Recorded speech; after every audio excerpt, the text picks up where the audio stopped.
드리옵나이다. 아멘. 최근에 우리는 전 세계가 주목하게 되는 전쟁의 소식을 듣게 되었습니다. 이스라엘에서 일어난 전쟁의 소식이죠. 이 이스라엘의 가자 지구에서 일어난 이스라엘과 이 팔레스타인과의 전쟁의 소식입니다. 이 전쟁이 시작된 것은 가자 지구를 관할하고 있는 하마스라고 하는 사람들이 전쟁을 일으켰기 때문이죠.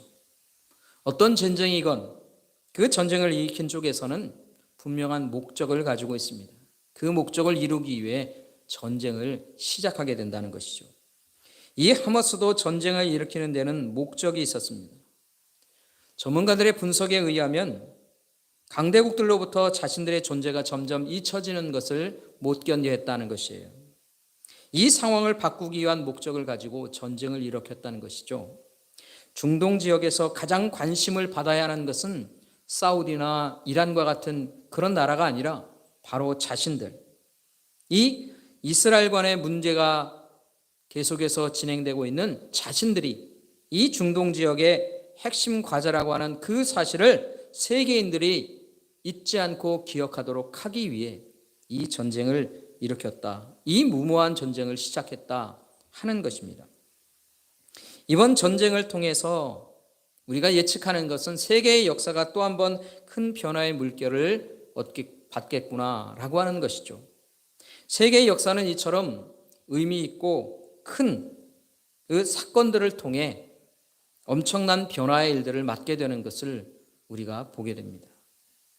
사도행전을 보면 선교의 역사 속에서도 커다란 변화가 일어나는 그런 사건들이 있었어요.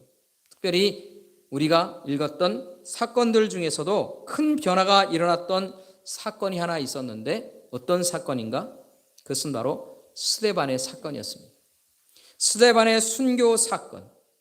이 스데반의 순교 사건은 이 복음의 역사에 굉장히 큰 의미를 갖는 사건이었습니다. 예수 그리스도의 복음이 예루살렘을 넘어 이제 온 사방으로 퍼져나가게 하는 그런 사건이 바로 이 스데반 사건이었어요. 복음이 온 세상을 향해 뻗어나가는 그런 역사의 변환점, 변화가 일어나는 그런 사건이 바로 이 스데반 사건이었다 하는 것이에요. 순교의 사건이었습니다. 기독교 역사를 살펴보면 언제나 하나님께서는요, 이런 순교의 사건, 이 순교자들의 피를 헛되어 잊혀지지 않게 하시는 것을 우리가 보게 됩니다. 예수 그리스도의 복음을 위해 흘려진 이 피는 새로운 생명의 역사로 하나님께서 만들어 가시는 것을 보게 된다 하는 것이에요. 그 대표적인 일이 바로 이 스데반의 순교 사건이기도 했다 하는 것이죠. 이 스데반의 순교 사건 이후로 온 세상을 향해 뻗어나가는 이 복음을 통해 여러 지역에 교회들이 세워지게 됩니다. 그리고 세계 곳곳에서 생명의 복음이 더 흥황하게 그리고 왕성하게 전해지게 되는 일이 일어나는 것이에요. 이런 역할을 너무나도 능력 있게 감당했던 사람이 있었습니다. 그 사람이 누굴까요? 그 사람이 바로 스데반을 죽이는 일에 앞장섰던 사람, 바로 그 사람, 바로 사울입니다. 뒤에 우리는 사도 바울로 기억하게 되는 거죠. 이 사울이라고 하는 사람, 그 사람이 이 일을 감당하게 된다는 거예요. 예수와 복음을 가장 극렬하게 대적했던 바로 그 사람이 가장 능력 있는 복음의 전파자, 가장 능력 있게 복음을 증거했던 사람이 된다는 것이에요. 너무나 큰 반전의 사건이 일어나게 된다는 것이죠. 여러분, 이 사울이 이 하나님의 부르심을 통해 복음 전파자가 되어 살 때에 그가 어떤 삶을 살게 될까? 이제 그 사람은 어떤 삶을 앞으로 살게 될까 하는 것을 하나님께서는 미리 알려주시는 때가 있었어요. 아나니아를 부르시면서 하나님께서 그에게 이 사울이 어떤 사람인가라고 하는 것을 이미 말씀하셨던 것이 있었다는 것이에요. 사도행전 9장을 보면 15절과 16절의 말씀에 이렇게 하나님이 말씀하셨어요. 사도행전 9장 15절입니다. 주께서 이르시되 가라, 이 사람은 내 이름을 이방인과 임금들과 이스라엘 자손들에게 전하기 위하여 택한 나의 그릇이라. 이걸 아나니아에게 얘기하시는 거예요, 주님께서. 16절입니다. 그가 내 이름을 위하여 얼마나 고난을 받아야 할 것을 내가 그에게 보이리라. 하나님이 말씀하셨다는 것이죠. 사울은요, 예수 그리스도의 이름을 전하기 위해 택함받은 주님의 그릇입니다. 주님의 도구라 하는 것이죠. 그런데 이런 그릇의 역할, 주님의 그릇의 역할, 주님의 도구로 사용되는 그 역할을 감당할 때에 그는 또 한 가지 감당해야 하는 것이 있는데 뭐냐면 그것은 바로 고난이라고 하는 거예요. 고난받는 자의 역할도 함께 감당하게 된다 하는 것입니다. 복음을 전하는 그 영광스러운 역할과 함께 고난의 길도 함께 가게 된다 하는 것이죠. 그래서 오늘 본문에 보면 이 사울이 이 복음의 전파의 일을 하면서 죽음의 위협, 고난의 일들이 있는 것을 우리가 보게 된다 하는 것입니다. 먼저 23절의 말씀, 오늘 본문의 23절의 말씀을 잠깐 보겠습니다.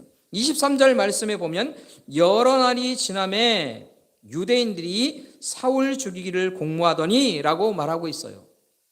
이 여러 날이 지남에 라고 하는 말, 이 부분은 원문에서의 의미로 살펴보면 많은 날이 지난 후에, 즉 상당한 시간이 지난 후에 라고 하는 그런 뜻의 말입니다. 그러면 이게 얼마나 오랜 시간이 지난 후라고 하는 것일까요? 우리가 지난 시간에 살펴본 것처럼 이 사울이 다메섹에 있었어요. 그리고 그것이 바로 22절까지 이야기인데 23절 말씀에는 여러 날이 지난, 아주 오랜 시간이 지난 이렇게 말하고 있다는 것이에요. 그렇다면 이게 얼마나 오랜 시간이 지났다는 것일까? 이 부분을, 우리 이 시간을 알기 위해서 우리가 살펴봐야 하는 것이 있습니다. 바로 갈라디아서 1장입니다. 여러분 함께 갈라디아서 1장을 다 같이 찾아서 펴시기 바랍니다. 신약성경 302페이지입니다. 신약성경 302페이지 갈라디아서 1장을 함께 펴시기 바랍니다. 신약성경 302페이지입니다. 이 갈라디아서 1장을 보시면 17절 말씀에 이렇게 기록하고 있어요. 또 나보다 먼저 사도된 자들을 만나라고 예루살렘으로 가지 아니하고 아라비아로 갔다가 다시 다메섹으로 돌아갔노라. 그 후 3년 만에 내가 게바를 방문하라고 예루살렘에 올라가서 그와 함께 15일을 머무른 동안 주의 형제 야고보 외에 다른 사도들을 보지 못하였다. 이렇게 기록하고 있어요. 갈라디아서 1장에서 이 17절, 18절 말씀을 통해서 이 사도 바울이 얘기하는 거예요. 사울이 주님을 만나고 새롭게 된 곳은 바로 다메섹이라고 하는 곳이었어요. 이 다메섹에서 곧바로 사도들을 만나기 위해 예루살렘으로 가지 않았다는 거예요. 어디로 갔다고 얘기합니까? 아라비아로 갔다, 그렇게 말합니다. 우리가 여러분 아는 것처럼 아라비아, 보통 하면 사막 이렇게 보통 얘기하죠. 아라비아 그 반도의 사막 쪽으로 갔다 하는 것이. 그리고 다시 이 아라비아에서 다메섹으로 다시 돌아갔다 하는 것이에요. 그런 후에 게바를 만나기 위해 예루살렘으로 올라갔습니다. 여러분, 오늘 본문 26절 말씀에 보면 사울이 예루살렘으로 가서 제자들과 사귐을 갖고자 합니다. 그럼 사울이 주님을 만나고 난 후에 예루살렘으로 올라가기까지 몇 년이 걸렸다고 얘기하는 겁니까? 갈라디아서 1장 18절 말씀에 보면 3년 후에 게바를 만나라고 예루살렘으로 올라갔다 얘기하는 거예요. 그러니까 이 본문에서 보면 다메섹에 있다가 예루살렘으로 올라가게 되는 이 얘기가 곧바로 있는데, 그렇다면 이 이야기는 무슨 얘기냐면 다메섹에 있다가 아라비아로 가서 3년을 있고 다시 다메섹으로 돌아왔다가 그 3년 동안에 아라비아 생활을 끝나고 다메섹에 올라와서 있다가 곧바로 예루살렘으로 올라갔다라고 하는 것이 되는 것이죠. 그래서 학자들은 사울이 다메섹에서 아라비아로 갔다가 다시 다메섹으로 돌아간 때를 3년이 걸렸다 이렇게 말하는 것입니다. 결국 사울은 아라비아 사막에서 3년 동안을 지낸 거예요. 그러니까 22절에서 23절 말씀에서는 이 간격이 우리가 한 절로 그냥 연결해 가는 것 같지만 실제로는 3년이라고 하는 시간이 지난 후에 다시 다메섹에서 일어난 일을 말하고 있는 것입니다. 여러분, 이 3년 동안 사울이 아라비아에 있으면서 뭐 했을까요? 왜 이 사울은 3년 동안이라 그 아라비아 사막과 같은 그런 광야에서 지내게 되었을까요? 그곳에서 무엇을 했느냐 하는 것이에요. 그래서 우리는 다시 갈라디아서 1장을 살펴볼 필요가 있습니다. 이 갈라디아서 1장 11절부터 13절 말씀에 보면 이렇게 기록하고 있는 거예요. 갈라디아서 1장 11절입니다. 형제들아, 내가 너희에게 알게 하노니 내가 전한 복음은 사람의 뜻을 따라 된 것이 아니니라. 이는 내가 사람에게서 받은 것도 아니요 배운 것도 아니요 오직 예수 그리스도의 계시로 말미암은 것이라. 내가 이전에 유대교에 있을 때 행한 일을 너희가 들었거니와 하나님의 교회를 심히 박해하고 멸하기까지 했다 하는 것이죠. 또 16절부터 17절 말씀을 보면 갈라디아서 1장 16절입니다. 그의 아들을 이방에 전하기 위하여 그를 내 속에 나타내기를 기뻐하셨을 때에 내가 곧 혈육과 의논하지 아니하고 또 나보다 먼저 사도된 자들을 만나려고 예루살렘으로 가지 아니하고 아라비아로 갔다가 다시 다메섹으로 돌아갔다. 사도 바울은 얘기하고 있는 거예요. 결국 이 말씀이 무엇을 의미하는 것입니까? 사도 바울이 아라비아 사막에서 3년 동안 있으면서 무엇을 했는가? 그것은 바로 주님에 대해서, 주님의 복음에 대해서 무언가를 배웠다는 것입니다. 누구에게 배웠답니까? 사람들에게 배웠다? 아니라는 것이에요. 사도들에게 아니라는 것입니다. 예수님이 누구신가? 그것을 더 깊이 묵상하면서 주님의 음성을 들으면서 주님으로부터 이 복음을 배운 거예요. 복음의 진리를 아주 깊이 깨닫게 된 것이다 하는 것입니다. 그래서 사도 바울은 자신이 이 복음의 진리를 배운 사람이 된 것입니다. 이것을 사도들이나 다른 사람들에 의해서 배운 것이 아니라 자신이 하나님께로부터 직접 배우고 익히게 되었다는 것이에요. 하나님께서 환상 가운데 또는 여러 가지 방법으로 그 주님께서 나타나시고 만나 주셔서 이 사도 바울이 3년 동안 그 아라비아 광야에서 주님이 누구신가를 더욱더욱 깊이 깨닫게 되는 겁니다. 사도들을 만나기 그 이전부터 이 사도 바울은 예수님을 통해서 그것을 배운 거예요. 그래서 자신을 사도라고 칭하는 일에 있어서 부끄러움이 없는 거예요. 주님으로부터 만나서 주님이 가르쳐 주신 수많은 이 진리의 이야기들을 그가 알게 되고 깨닫게 된 것입니다. 그럼 이 사도 바울이 전하는 이 복음이라고 하는 것은 특별해서 다른 사도들이 알고 있었던 이 복음과 다른 복음이었는가? 아주 다른 이야기였는가? 하는 것이에요. 전혀 그렇지 않다는 겁니다. 다른 사도들이 예수님을 통해서 예수님과 함께 3년 동안 다니면서 예수님을 통해서 배웠던 그 복음의 이야기를 이 사도 바울은 광야에서 배우게 된 거예요. 그래서 다른 사도들이 배우고 깨닫던 이 복음과 전혀 다르지 않습니다. 너무나도 잘 알리고 잘 어울리고 딱 들어맞는 그런 복음의 이야기를 함께 공유하게 된 거예요. 그런데 이 사도 바울은 때때로 자신이 전한 이 복음을 소개하면서 나의 복음이라고 그렇게 얘기하는 부분들이 있는데, 그만큼 자신의 복음이 확실하고 그리고 자신 있게 그리고 자랑스럽게 이 복음을 전하게 되는 것이다 하는 것이, 모두가 다 같이 예수 그리스도께서 가르쳐 주신 그 복음으로 인하여서 그가 이 복음의 사역자가 되었다 하는 것을 말하고 있는 거예요. 결국 이 말씀 속에서 사울은 어떤 사람으로 등장하고 있습니까? 사울은요, 다른 사도들과 다르게 주님께 직접 복음의 진리를 배우고 깨달은 사람, 참으로 귀한 복음의 진리, 생명의 복음을 깊이 알고 능력 있게 전하는 사람이 되었다 하는 것이에요. 이게 사도 바울이에요.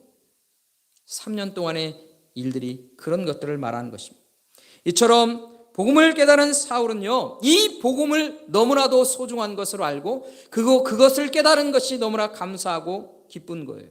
그래서 이 마음속에 무엇이 생깁니까? 열정이 생기는 거예요. 그 열정으로 아주 특심한 상태가 된 것이 오늘 본문에 나오는 이 사도 바울의 모습이라는 거예요.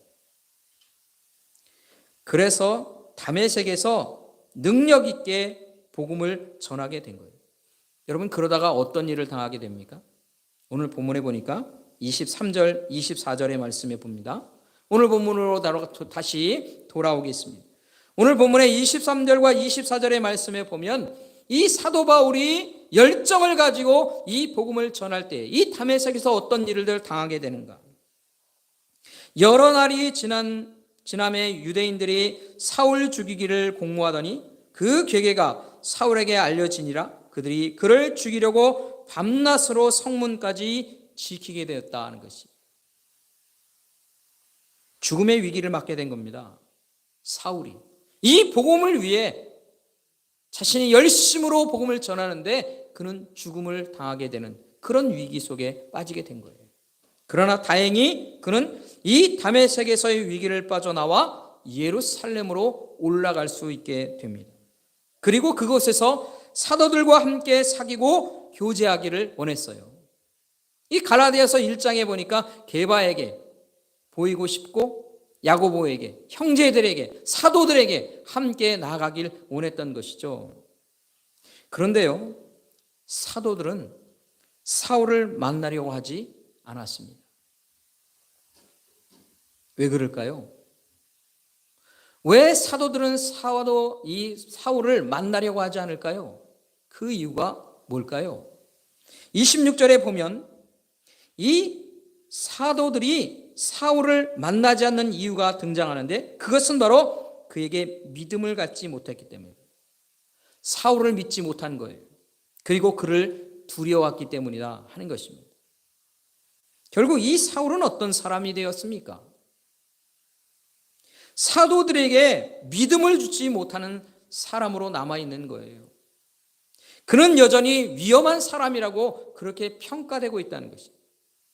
그가 예수님으로부터 이 복음의 진리를 알고 복음의 진리를 통하여서 영혼들을 살려내는 그 일에 헌신하고 열정을 가지고 그렇게 죽음의 위기를 넘어왔지만, 그럼에도 불구하고 이 사울은요, 아직까지 사도들에게 믿음을 주지 못하는 그런 사람으로 남을 수밖에 없었다 하는 것입니다.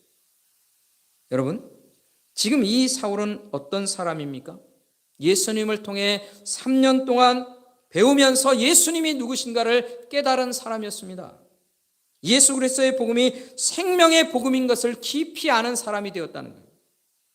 뿐만 아니라 이 복음을 위해 자신의 생명까지도 내어줄 수 있을 만큼 그런 열정을 가진 그런 사람이었다 하는 것이에요. 그렇지만 그는 이런 열정 때문에 죽음의 위기를 맞이하게 되고 사도들과의 교제하는 일도 할 수 없는 그런 상황 가운데 놓이게 된 상황이었다는 것이죠. 그런데 여러분, 이 사울이 여기서 끝나는가?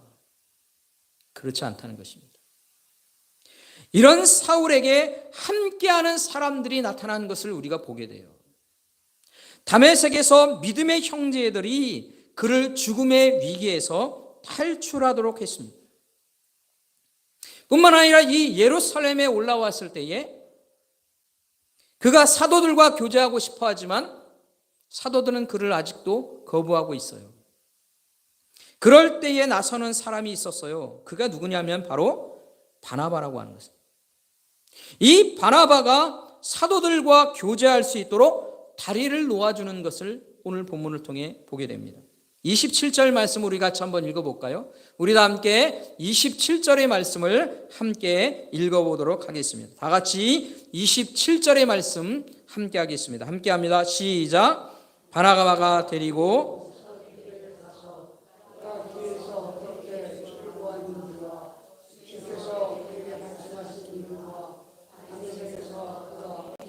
예수의 이름으로 담대히 말하였는지를 전하니라.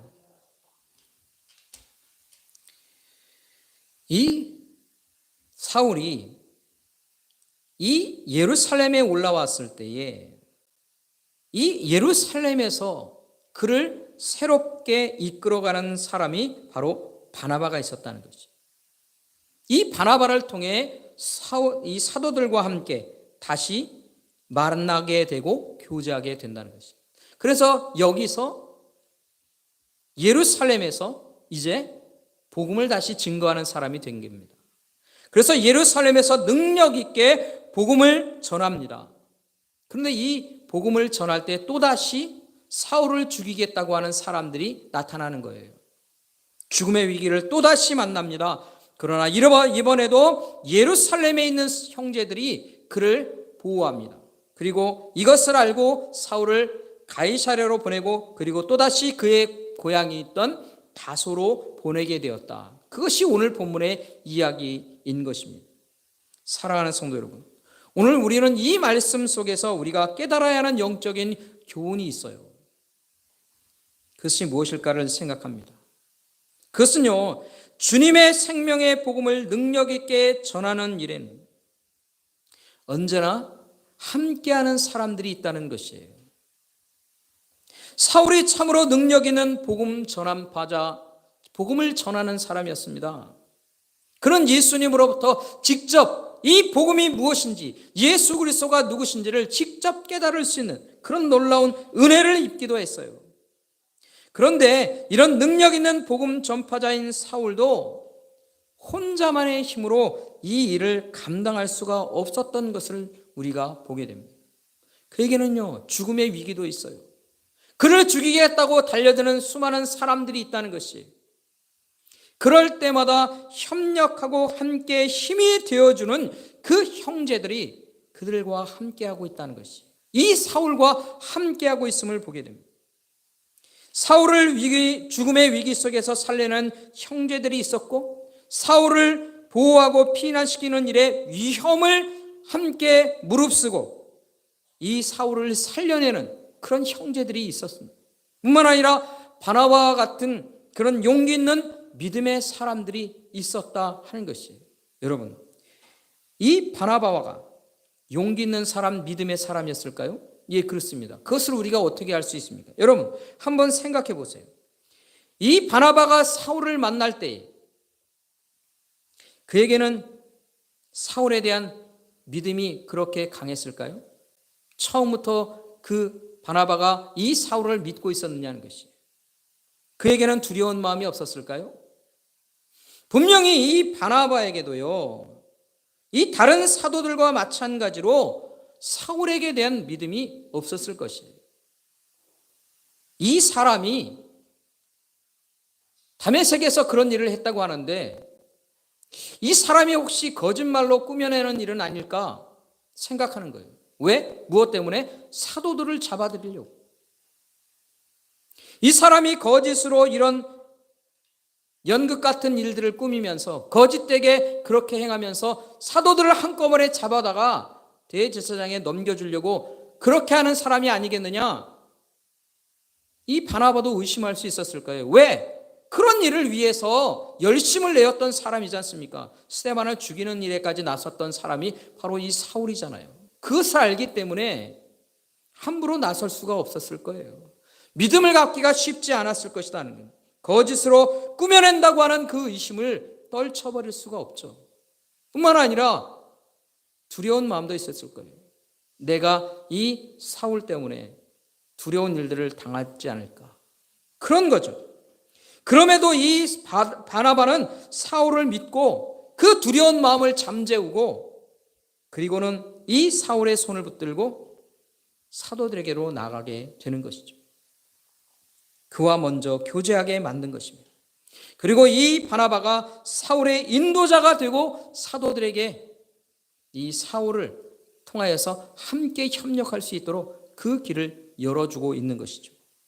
여러분, 이런 형제들의 협력을 있은 후에 교회가 어떻게 되었을까요? 그 결과가 무엇일까요? 31절 말씀에 보면 이렇게 기록하고 있어요. 그리하여 온 유대와 갈릴리와 사마리아 교회가 평안하여 든든히 서가고 주를 경외함과 성령의 위로로 진행하여 수가 더 많아지니라. 교회가 더 견고하게 세워졌다는 것. 그 수가 더 풍성하게 늘어나게 되었다. 성경은 그렇게 말하고 있는 거예요. 사랑하는 성도 여러분, 우리가 오늘 이 말씀을 통하여서 깊이 한번 생각해 봐야 합니다. 우리가 복음을 전하는 일에 때때로 우리는 그런 생각을 하게 됩니다. 내가 바울이 되기를, 내가 바울과 같은 그런 능력 있는 복음의 증거자가 되기를, 우리는 모두 그런 마음을 품게 됩니다. 예, 그럴 수 있으면 참 좋습니다. 그런데 안타까운 것은 뭡니까? 우리 모두가 사도 바울과 같은 자들이 될 수는 없다 하는 것이에요. 그게 우리의 안타까운 것이죠. 우리 안에는 이 성령의 인도하심을 통해 우리가 사도 바울과 같이 능력 있는 복음의 증거자들이 되어 살아가야 하는 그 사명들이 우리 모두에게 있다 하는 것입니다. 그런데 우리가 그런 일들을 할 수 없다면 우리가 할 수 있는 일은 있지 않겠습니까? 오늘 본문에 보는 것과 같이 이 복음 증거에 능력 있는 이 사도 바울, 이 사울과 함께 협력하는 형제들이 있다는 것이에요. 이 사울을 보호하고 세워주고 함께 인도해가는 그 역할을 했던 그 많은 사람들이 함께하고 있다 하는 것이에요. 그렇다면 우리는 바로 이 사울의 협력자로서의 삶을 우리가 살 수 있지는 않을까요? 그렇기 때문에 오늘 우리는 우리의 마음속에 이런 마음을 품고 살아갈 수 있어야 합니다. 주님, 내가 사도 바울과 같은 그런 열심의 마음으로 이 복음을 위해 사는 영혼이 되게 해 주옵소서. 내 인생에 예수 그리스도가 주인이신 것을, 그리고 예수 그리스도로 인하여서 다른 모든 영혼들이 생명의 삶을 살아갈 수 있는 것을 알고 있기에 끊임없이 이 복음을 증거하는 영혼이 되게 해 주옵소서. 내가 사울과 같은 영혼이 되게 해 주옵소서. 우리가 그렇게 하나님 앞에 기도할 수 있습니다. 뿐만 아니라 우리가 그렇게 사울과 같은 역할을 못한다 할지라도 내가 함께했던 이 협력자들의 형제들과 같은 일들을 하나님 내가 감당할 수 있게 하여 주옵소서. 여러분, 우리는 그런 일도 할 수 있어야 합니다. 내가 사울이 못 된다면 협력하는 형제 일들은 내가 감당할 수 있지 않겠습니까? 여러분, 그런 마음으로 하나님 앞에 간구하며 살아야 합니다. 그래서 주님의 일에, 이 복음을 전하는 일에 협력하는 자들이 되어야 합니다. 그렇게 우리가 오늘 다시 한번 다짐하고, 하나님, 내가 그런 마음으로 하나님 앞에 살게 해주옵소서. 어떻게든지 이 복음을 위한 일들, 주의 일들 가운데 협력하는 자가 될 수 있도록, 나의 인생을 통해 하나님께서 이 협력하는 일들을 이뤄갈 수 있도록, 하나님, 그것이 어떤 일이든 내가 시간을 함께 할 수 있고, 내가 물질로 함께 할 수 있고, 내가 열정의 마음으로 함께 할 수 있고, 나의 부족한 손이지만 내 손을 함께 하여서 주의 일 가운데, 주의 복음 가운데 하나님, 내가 함께하는 그 영혼들이 내가 될 수 있게 하여 주시고, 나를 통해 하나님께서, 우리의 가정을 통해 하나님께서, 우리의 교회를 통해 하나님께서 하시고자 하는 그 일들이 이루어지는 일에 하나님이 협력하는 영혼이 되게 하여 주옵소서. 여러분, 우리가 하나님께 그렇게 간구하고 소망하며 기도하며 살아야 하지 않겠습니까? 오늘 우리가 그것을 마음에 새기고, 하나님, 내가 그런 영혼이 되게 해 주옵소서. 어떻게든지 하나님 앞에 하나님의 일 가운데 협력할 수 있는 그런 마음을 가진 영혼이 될 것을 우리가 다짐하고 결심하고 주님 앞에 나가는 저와 여러분의 귀한 인생 되기를 주님의 이름으로 축원합니다. 축원합니다. 기도하겠습니다.